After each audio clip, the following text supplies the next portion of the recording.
Is everyone muted? Yes. Okay, great. Ready. All right. Good afternoon. I'm Roz Lewis, President and CEO of the Greater Women's Business Council, and welcome to our webinar series, Maintaining the Health of Your Business.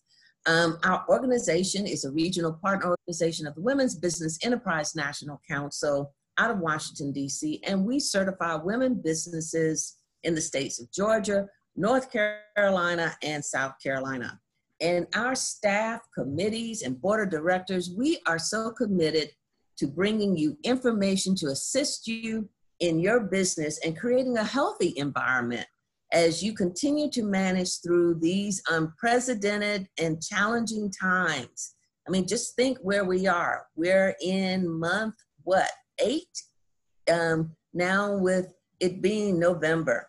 But I know most of you all are up to the challenge and have been doing well in managing it too. And that doesn't mean everything is going great, but that you are managing it, and that's what's important. So we're very excited to bring to you a phenomenal author, speaker, and business advocate for small business owners. She is none other than Arnesha Bobo of Bausy Books Consulting.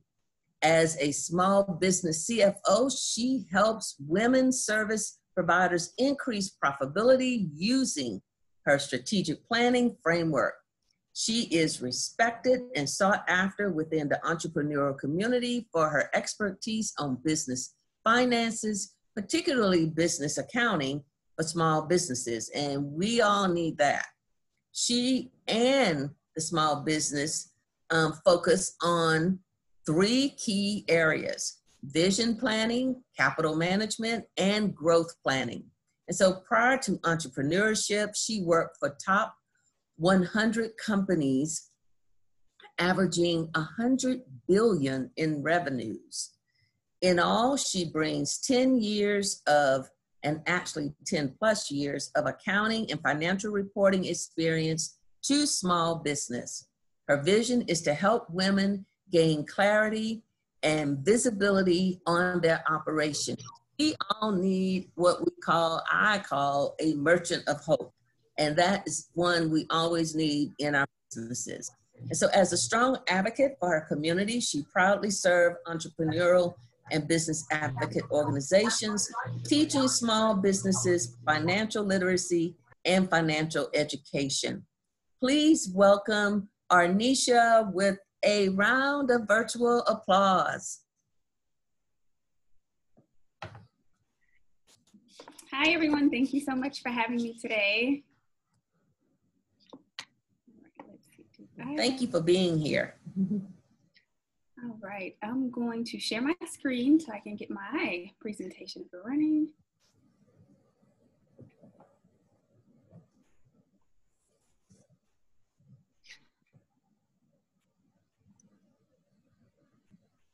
All right, let me know once you all can see the presentation come in.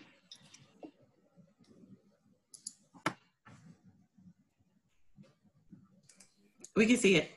Awesome, awesome, awesome. All right, so today we're going to be talking about maintaining the health of your business, smart financial habits for women. So before I go any further, I just want to give you ladies a quick disclaimer. Everything that I'm teaching you is for educational purposes only. You don't have to take heed to anything that we're teaching you today. You're more than welcome to run this by your accounting or tax professional, but I just wanted to make sure that I give you that disclaimer that this does not create a CFO and client relationship. I just wanted to give you that. But like Ross said, I'm Arnesha. I'm an author, speaker, and CFO coach. So my area of expertise is strategic planning. I did that in my corporate background. So working with very large corporations, managing huge portfolios.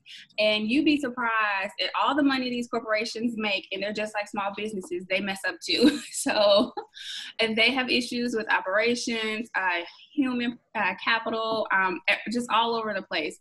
And what I've learned and the skills that I've acquired over time is being able to sit down with a cost center or with an entire program and create a very structured strategic plan to help them go into moving to the next phase of either growth or expansion. So like I said, I've done this for well over 10 years and with very large companies, some of your favorite brands. So I transitioned into entrepreneurship a few years ago because I started helping a lot.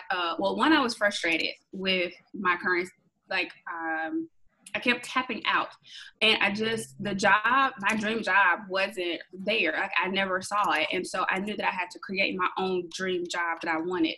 And then two, I would always meet a lot of small businesses who wanted to do business with large corporations, but their businesses were not properly structured in order to do that. So you can't just walk up to Nike or Coca-Cola and tell them you want to be a vendor. You have to actually go through a procurement setup process. And with that process, they're going to require certain documents from you. And a lot of businesses didn't have that information. So I worked with them to kind of get them set up on the vendor management side so that they could go after those contracts. So that's kind of how I got started a few years ago. So I want to ask you this right now. Let's take a quick poll. How satisfied with your current financial situation on a scale of 1 to 6? So 1 being the lowest, 6 being the highest. Like, how, and you can drop your answer in the chat. How satisfied are you with your current financial situation right now? Let's see, can I see the chat? Let's see. All right, we have some good answers. Yay. All right.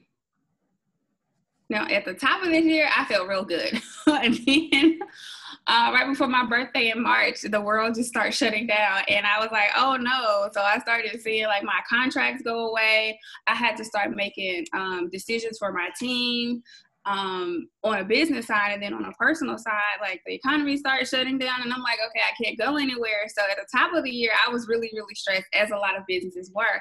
And then out of nowhere, we started getting hit with just a ton of people who were wanting to go after all of this SBA money, but no one's business was set up properly. Again, having that foundation, which we'll talk about later.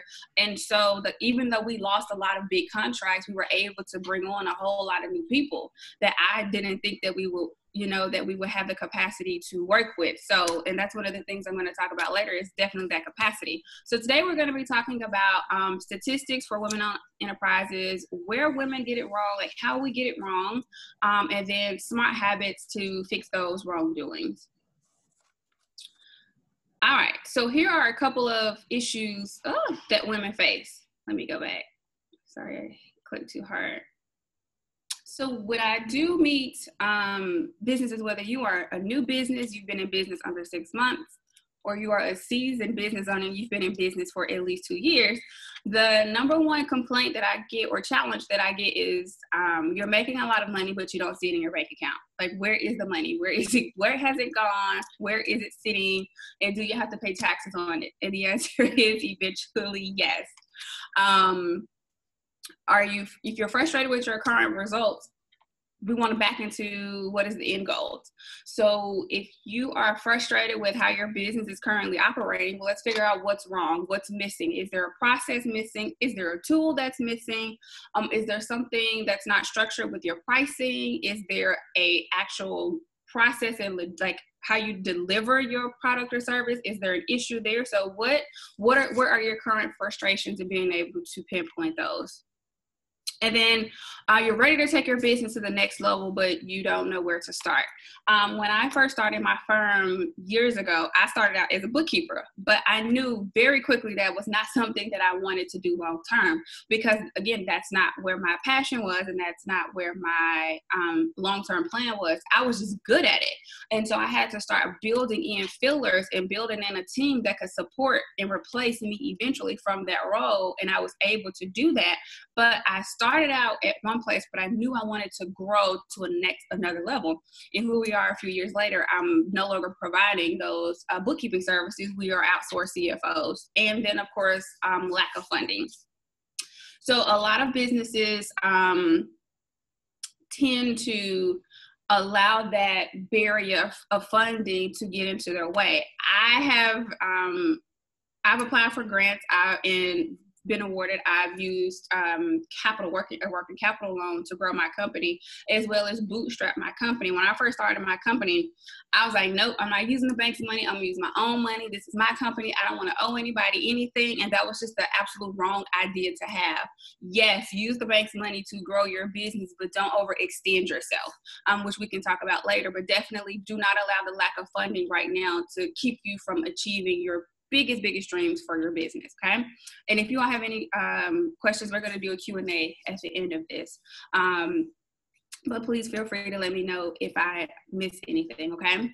All right. The state of women. So per the SBA, there are a little over 32, well, prior to COVID, there are 32.6 million small businesses operating in the country that employ over 51% of the population.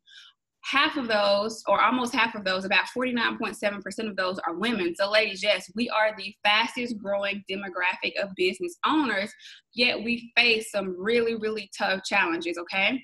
So even with us growing as quickly as we are, we have over, in 2018, we had over $1.9 trillion worth of revenue come in. The average payroll for a woman-owned business was only $56,000 per year, and that's a W-2 payroll. So we're not talking about 1099 income. We're talking about a W-2 payroll income that your business paid taxes on. And then the average size of a woman's team was less than 5. And I meet a lot of women who only have 1 or 2 people. And I'm like, you are stretching your capacity too thin. We definitely have to give you figure out how to build in some support. So these are just a couple of some stats about women. And the reason why I'm focused on women, because that's my demographic. I love working with women-owned businesses. Women help me start my business. Women help me fund my business. And women have helped me grow my business. And I see the disparities between women versus men. So that's why I'm so heavily focused and advocates for women-owned business owners, because I am one, and they have helped me, again, grow and just take my company to another level. So where do women get it wrong, right? And this is from personal experience and from working with women in all different capacities in different industries, right? The number one area where women get it wrong is that foundation, the business foundation. You have a poor foundation. So think about it.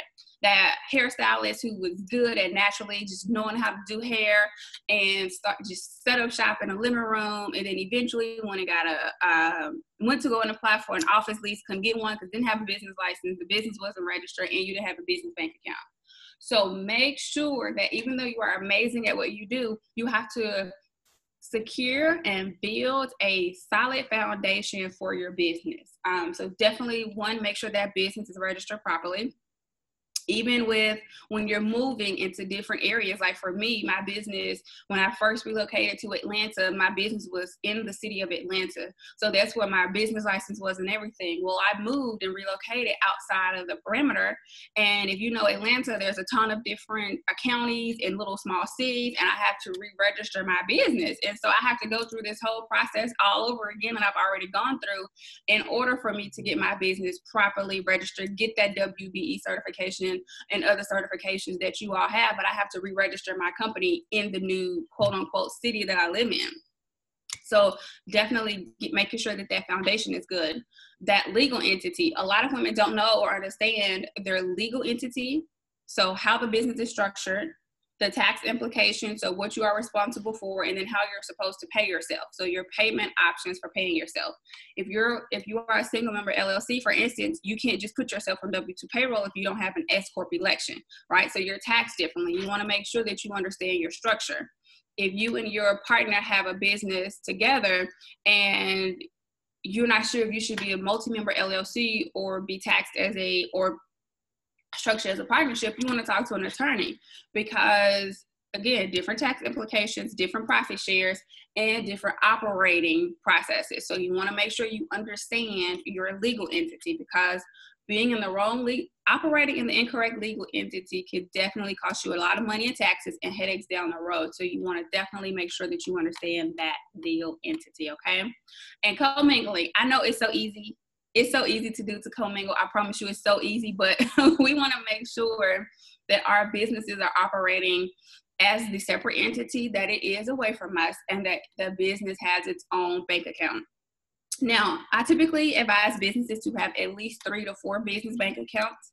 Make sure that your business can afford it and that you're not accruing all these excessive fees, but you definitely want to make sure that you have at minimum 3 bank accounts, which is a business checking account, that's your operating checking account, a business savings account, which you will use for long-term savings and investment, and then a tax savings account. So if your business is profitable, you want to start moving at least 20 to 25% of the profits into that account to anticipate taxes. I didn't say pay them. I said anticipate. So just making sure that you're not commingling and you have that money separated, okay? So that falls kind of under the foundation. And if I wasn't clear, please let me know, but I want to make sure you understand just the basics of the foundation. Another area where women get it wrong is lack of visibility. So you're just moving and grooving, you're operating, you're doing this, you're doing that, and you're taking on all of these hats. And eventually, once you have on so many hats, you lose visibility on what's actually going on day to day in your business. So what you want to do first is get organized, right? You want to make sure that everything is separated, that you are starting to organize your business documents. Start taking off some of those hats, the marketing hat. You're the social media person, you're the hiring person, you're the legal person, you're finding templates on Google. So start taking off all of those hats and start turning those hats into departments for your company and contracting someone to actually run those hats, those departments. I mean, I promise you it's a lot more affordable than you think. Some people, some businesses, well, some women don't want to take on all of those different departments, and I'm like, you hire them in phases. So in month 1, you start with this department. In month 3, you start with this. So every 2 or 3 months, you're adding a new division to your company, and you're building a support team under you that can support those additional departments. Okay, so that's keeping you organized. But poor financial management. Some of you all love QuickBooks is one of my favorite accounting tools, but you can just buy it in February and don't do anything with it until January when it's tax season. You miss the opportunity to definitely keep visibility on your business finances, what's coming in and out, cash flow, how much you're spending with these vendors, how much you're spending on all these different subscriptions. So you definitely want to make sure that you are keeping track of the financials, the money that's coming in and out of the business, okay? And then lack of planning. Everything starts with a vision. So you definitely, before you jump out into operations, you definitely want to make sure that you sit down and create a vision, a business plan, because your vision plan and your vision statement is in that business plan. So once you grasp that, okay, this is what I want to do, this is what I'm excited about, definitely create that business plan. It does not have to be an elaborate 25-page document, okay? It could be something as simple as 2 to 5 pages, but you definitely want to put your plan, your vision to paper. I actually have right here, I created a vision planner. So this helps me, and I do it quarterly. Every quarter I sit down, especially with this year, because this year has been all over the place, but I sit down and I plan my quarter. One of my business coaches advised me to plan in 90-day sprints because I'm excessive and I'm a little dramatic. So I like to plan way out, way ahead of the curve. And my business coach was like, let's stick to 90-day sprints. Let's focus on these next 90 days and let's see how they go. And that goes well for me, okay? So just definitely making sure, ladies, we keep that visibility. And then lack of opportunities. I'm an extrovert. I don't know if you can tell. I love people. I love communicating with people, talking to people. So I have definitely been struggling during this quarantine because I can't see people in this. These web series are great, but I love people.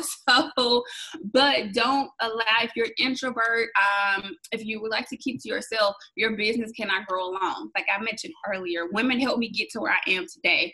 Networking, getting out, meeting people, testing the market, doing things wrong, like that helps me build my business and connect with people who can help me take my business to the next level. That's how I was able to get contracts with city at a city and federal level or with other organizations. So you definitely want to make sure that you are not in the shadow, you're not dark, you're not trying to hide behind your brand. You definitely have to come into the front of your brand with networking, mentorship, and definitely business coaching, okay? So let's solidify the foundation, get visibility on what's going on, and then get out there and make ourselves visible so that we don't miss any opportunities, okay?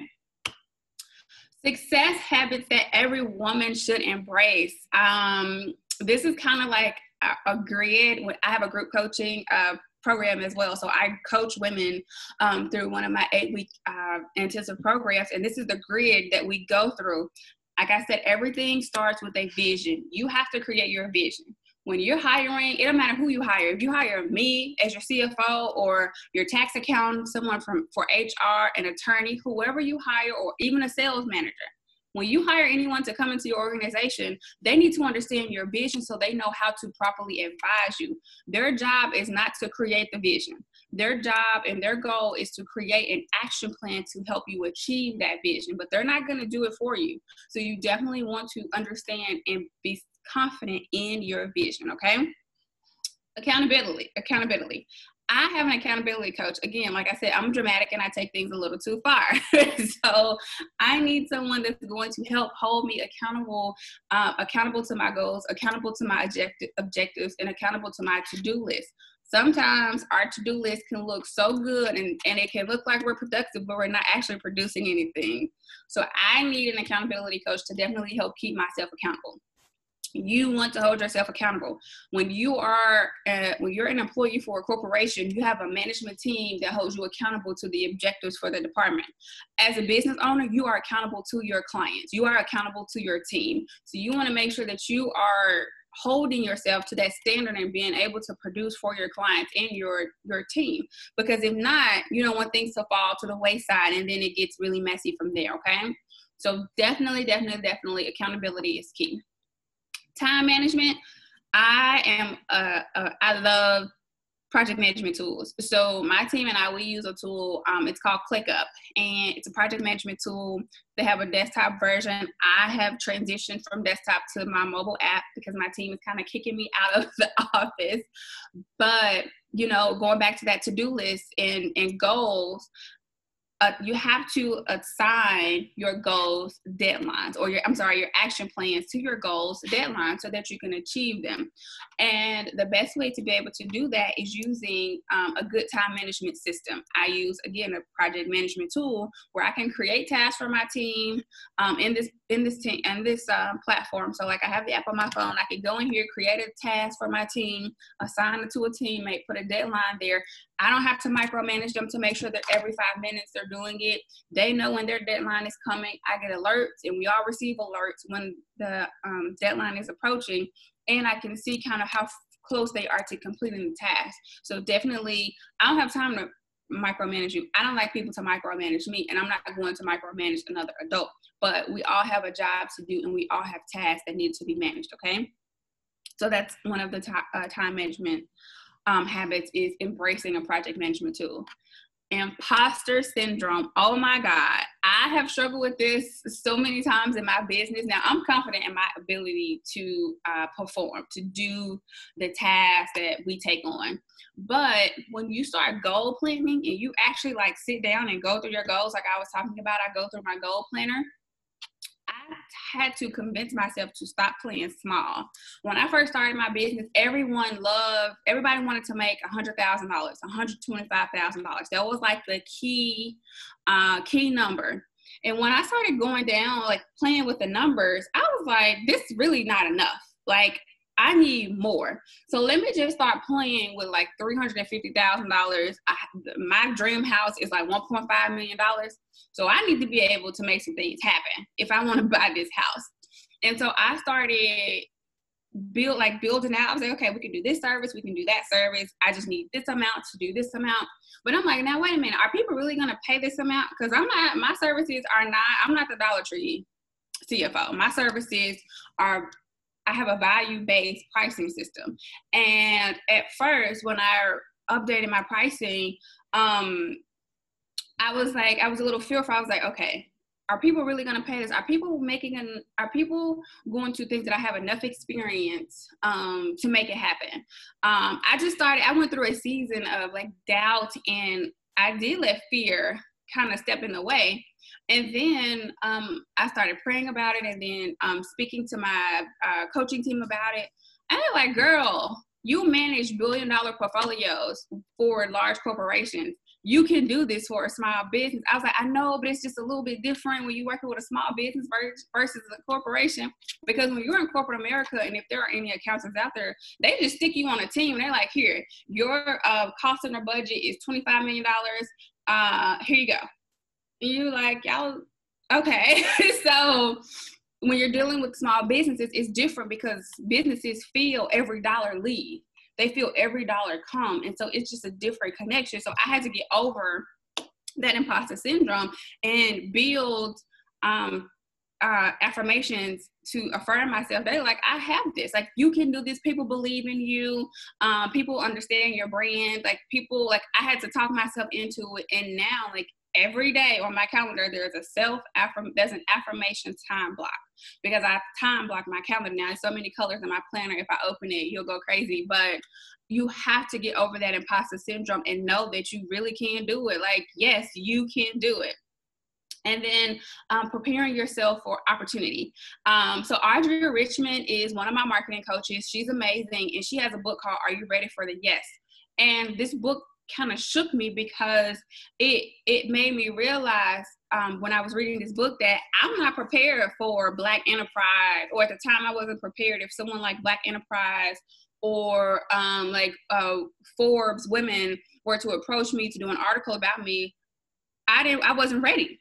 Like, I didn't have the media kit ready. I just didn't have things ready. So I had to get ready so that when these opportunities approach, I'm prepared for them. So whatever you need to do, get ready.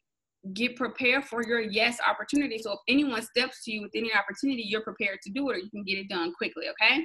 Hopefully this is starting, you guys are liking this information and it's making sense to you, because I want you to be able to implement these into your business, okay? All right, so we talked about the habits. So let's go more depth into the habits, because I'm going to show you some of the tools that I use for my business. Let's see.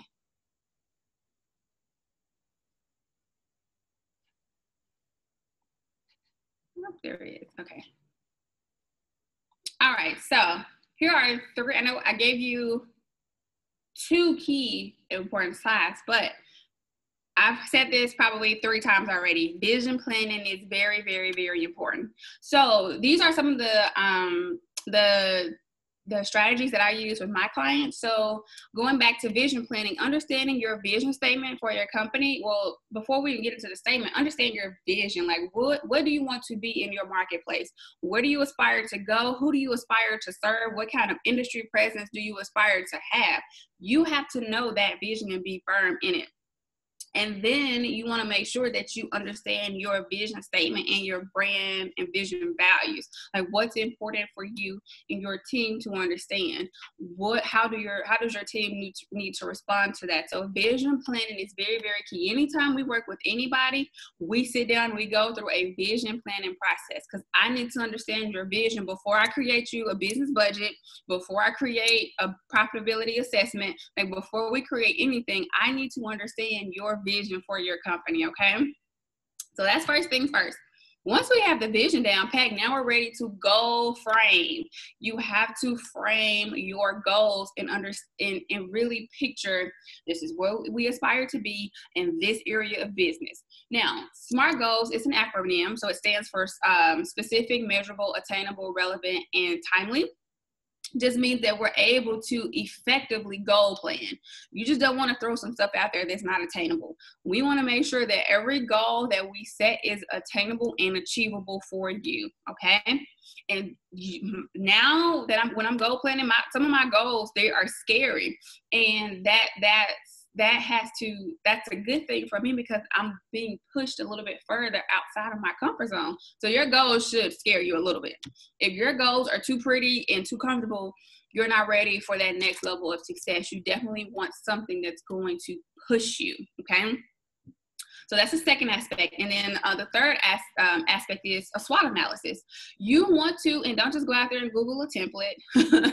When you are looking and planning for the next level of business or the next season of business, you want to understand where your competitors are in the marketplace. And then you need to analyze where you fall in the marketplace. So really understanding and honing in on what are your strengths, like what are you really, really good at?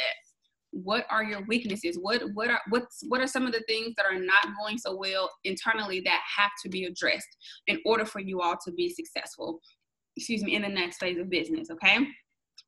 Opportunities. What opportunities are there in the marketplace for you to expand? For me, if I was doing a SWOT analysis, opportunities for myself are just pumping it in the digital market right now. Like I said, my business is, when I first started my business, we were about 85% referral based. I did not do a lot of marketing.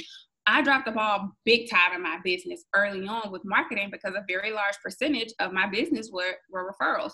So we had a landing page online. That was it. I didn't do any social media marketing. I didn't do any content management. We didn't do any digital marketing. We didn't have social media. Like, we didn't have any of that because my clients were not online, and the clients that we were attracting or working with, they were referral based anyway. And so now a good opportunity is for us to enter the digital space and really, really, really perform in the digital space. So creating more courses, which we now have. I have a digital vault and a digital store where we have courses online. We have, my books are online. So all of our digital content is online. So that's a great opportunity for my business and my firm, is to continue to do well in the digital space.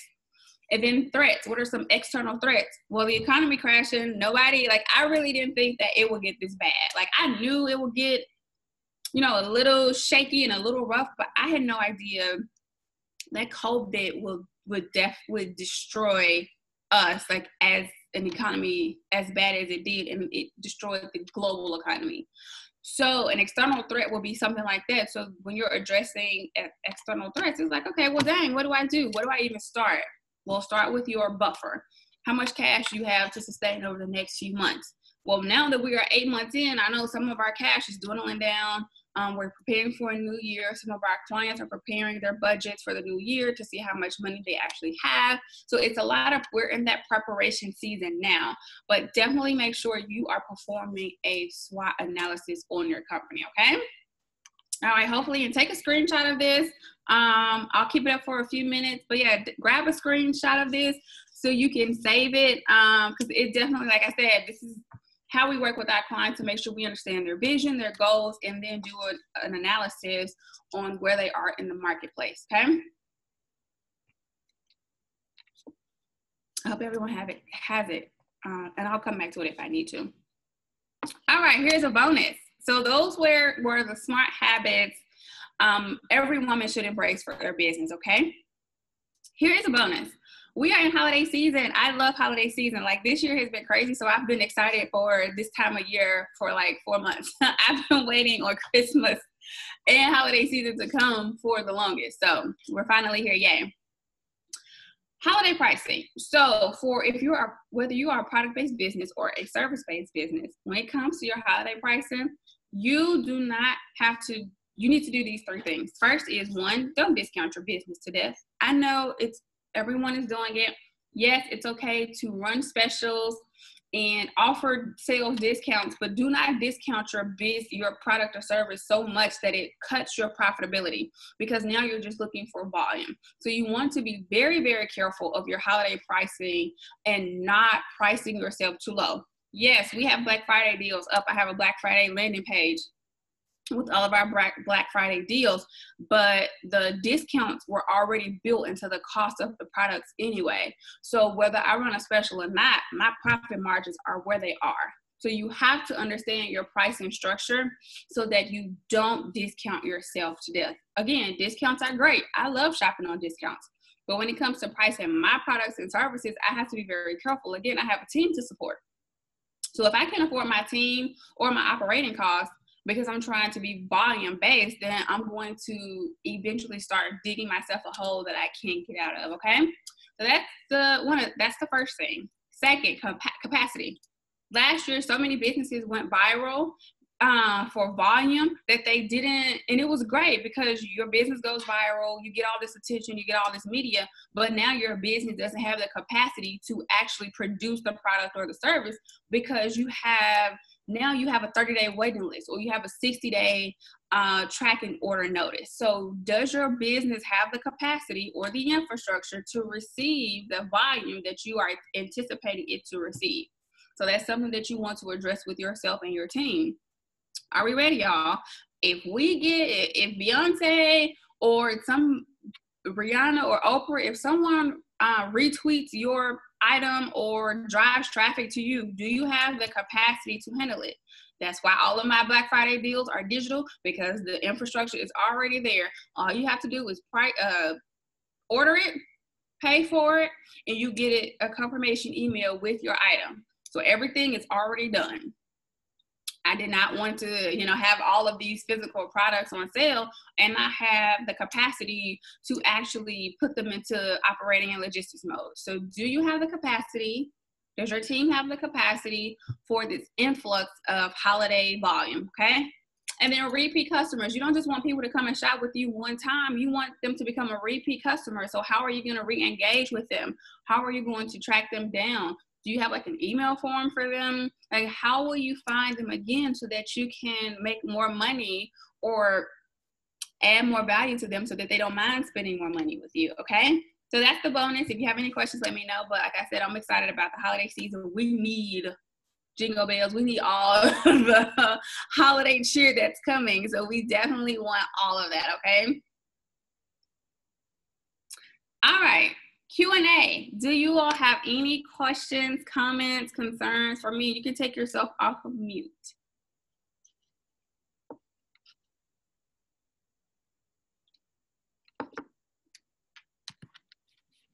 I don't see any questions. Arnesha, can you repeat the name of that book that you mentioned that you thought was great? Are You Ready? Yes, Audria Richmond. Are you ready for the yes?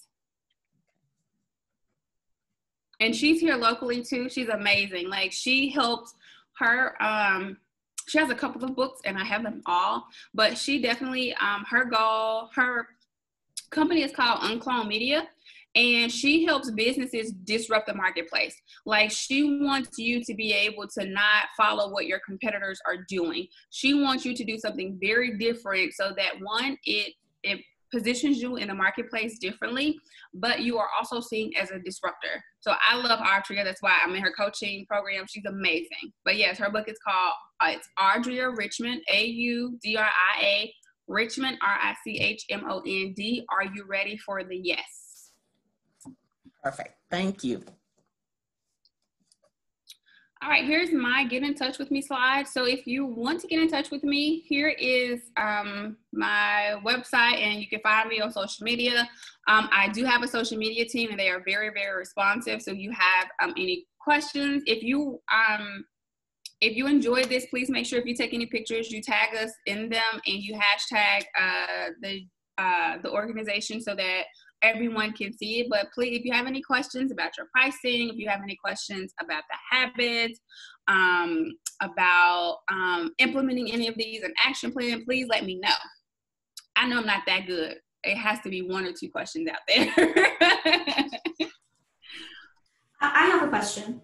Mm-hmm. I'm a small woman-owned startup. I'm an engineering firm, and you mentioned taking off the hats. My business partner and I are wearing all the hats of everything at the moment. We're looking to hire early next year. But when you say take off all the hats and start hiring people, you obviously have to have the budget. And so what kind of upfront additional planning besides budgeting for employees do you recommend? And how do you take off all the hats? And you mentioned that you're not web-based, so a lot of our work is by referral as well. So that's where we're getting a lot of our work right now. But I know next year I need to be, when I do hire that one employee, I can do more marketing. So how do you balance adding to the team, but also keeping your profitability and your margins? First things first is create an operations plan. How does your company operate? So you have the CEO, the COO. Who else? You definitely need admin support. Like for myself, I have an operations assistant, and then everyone else reports to her. So our marketing team reports up to her. The digital team reports up to her. But I also have I have an attorney. I have a financial advisor. But for me, I knew when I started my business, I couldn't do everything, right? I suck at not customer service, but admin. So I love talking to my customers and my prospects. But as far as if I have to do an after call write up, it's a struggle for me. So I knew I needed that admin support immediately. And at the time when I started my firm, I was working full time in corporate America. So I started investing money into my company so that I could afford my admin. And when I got my first customer, that was the first person I hired, was my admin, because I needed someone to manage the email box. I needed someone to manage my calendar. I needed someone to help me run my clients through my project, my CRM, right? I invested into the CRM. I set up the workflows. I needed someone to manage them. So think about, from an operations standpoint, how do your customers find you? How do they flow through your organization to be serviced? And then how do you offboard them? What is needed in between those steps to kind of help walk them through that journey? But I would definitely, you need operational support immediately. Okay. That's helpful. Thank you. You're welcome.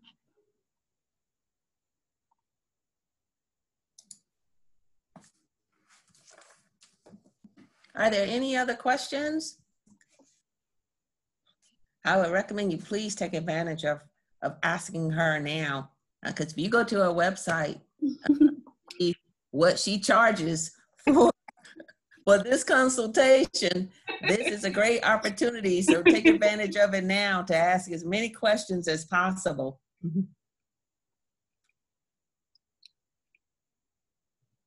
And I have a blog, so let me come out of the presentation. We have a monthly blog that goes up. It's called Your Bottom Line, and we have a ton of, hopefully you all can see this. Here's the blog. So every single month, whoops, I clicked on this thing. Every single month we have a blog, and this is, if you don't consult with us, this is a great area of resources. So everything in our digital store goes here, but this is our blog. So if you're looking for resources on how to do stuff, where to start, which systems to use, which bank accounts to use, how to start a business, that's the number one resource I always tell businesses, just go look at that blog and start there. But if you all don't have any questions for me, that's it, I'm done. Wow. Well, thank you so much, Arnesha. You know, one of the things I think, and you and I were talking about this right before, is kind of getting an opinion on what's happening. You know, we are in the 8th month of this pandemic and economic crisis, and yet for funding for our women businesses, that's something that's so important. And you want them to make sure, you know, which most women are risk averse. However, still, it's going to be important that you use someone else's money to fund your business as opposed to using your own. And what is it that you have seen or recommend to our women businesses from the experience of what I call phase 1 and phase 2 of the PPP? And them being prepared, because I am hopeful, just as you are, that there's going to be a phase 3 of this to support the economy. I think that what all businesses should do is gauge where you are right now. What do you need? Like, how much working capital do you need to get you through the rest of the year, or through the first quarter? That's what I prefer, to help you figure out how much working capital do you need to get you through the first quarter. I personally am confident that we are going to receive another round. We have to. We need the money. You know, working families are struggling, corporations are struggling. It's a struggle. And we can't afford for our economy to crash and burn. Like, we really cannot afford that. So to help you prepare, definitely understand your working capital, how much you need for the next 6 months or next 3 or 4 months. Also, keep in mind, if you already received the PPP, you have to start applying for that forgiveness, the forgiveness portion of that loan. Now, there's been some back and forth that the entire loan will be forgiven, but that hasn't been proven yet. So you definitely want to make sure that you are prepared to pay that loan back or apply for the loan forgiveness portion. Now, in order to apply for the loan portion, you have to go through your lender who issued you the funds. And if you can't afford to pay that loan back, you need to make You want to make arrangements with them so that you're not in default status when the next funding comes down the pipeline. This is also very important, building a relationship with your business banker, because they can argue on your behalf with the underwriter. You don't get to talk to the underwriter. The underwriter is not going to call you. The underwriter for any loan or any funding, they're going to call your banker. And this is a prime time to get in touch, get real close and really comfortable with your banker. I harass my bankers all the time because I'm the advocate for my clients.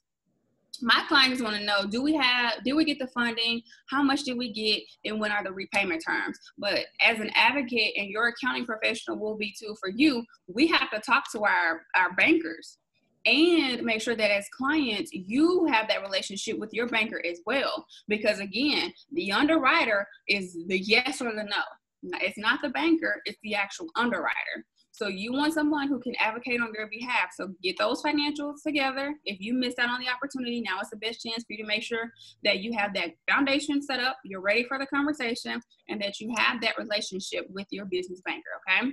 So hopefully that answered the question.